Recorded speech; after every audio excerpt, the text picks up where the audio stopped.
A dazzling display of the northern lights might be visible across the northern U.S. tonight, including for us here in the Seattle area. The northern lights are created by storms like no other here on Earth. It's because the storm is actually in space. Right now joining us is Logan Johnson from the National Weather Service and National Oceanic Atmospheric Administration. Logan, thanks for being here. Let's get right to the questions.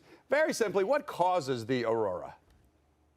Well, when we see the aurora, what's actually going on, as you mentioned, it's caused by the sun. The sun's ejecting a lot of what we call charged particles, and those are racing towards the Earth. And as they reach the Earth's atmosphere, they interact with gas in the Earth's atmosphere, and they produce the different colors that our eyes see as the aurora. All right, Logan, it's Aaron Mayovsky here in the Fox Weather team. Lisa and I are here, and we've been tracking it. We get so many viewer emails and comments like, how can we see it? When can we see it? We know we have to look up to the north. But talk about the spectrum of those colors and why it feels like we've been seeing it so much more often lately. Sure. This has been a very active month for the sun. It was just about 8 or 9 days ago that we saw aurora in the region from another solar storm. So this storm is actually quite a bit stronger than that storm that we saw earlier this month. So we're going to have a better shot at seeing an aurora. The storm's going to kind of peak here this evening across our region, basically from about 9 p.m. through midnight. Two things with that is there's still going to be a little bit of sun in the sky, which might interfere with it. So maybe closer to midnight might be a better time to see it. The other thing is we have some clouds moving up this way, so that might also get in the way. So those are two of the things that are kind of working against us to see the aurora, despite the strong storm that we have going on. So, Logan, we were just saying that these storms are happening in space. So why do geomagnetic storms happen in the first place, and how are they categorized in strength?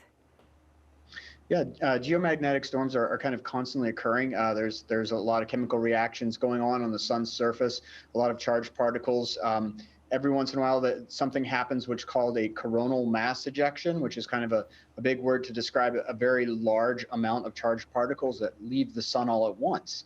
That just happened a couple of days ago. Two of them actually did, and those two are sort of interacting and sending a lot more particles towards the Earth than we normally see. So those are kind of categorized levels 1, 2, 3, 4, and 5. The storm that we're seeing here is going to be what's called a level 3 storm, which is the strongest we've had since April of this year.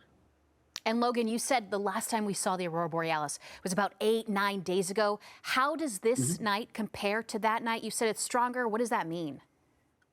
So when it's stronger, that typically means that we're going to see the aurora farther south from the North Pole. So with a stronger storm, we have a much better chance of seeing the aurora simply because there's a lot more energy going into the atmosphere.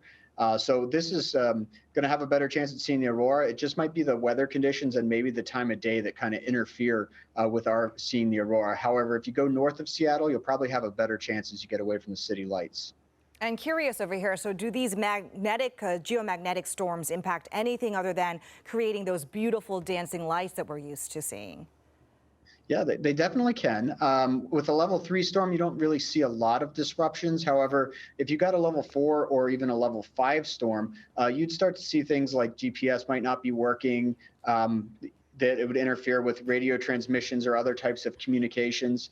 So that could be pretty significant. So fortunately, we're not seeing anything that's quite to that level. But however, over various times in the past, we have seen storms that strong impacting the Earth. Logan Johnson, thank you. This is fascinating. We appreciate it. And I really appreciate you talking to us and giving us some of the science behind this. And again, he said, just as you get closer to midnight tonight, and I think some of the people that take the best photographs probably do like the long exposures on their cameras, right, Lisa and Aaron?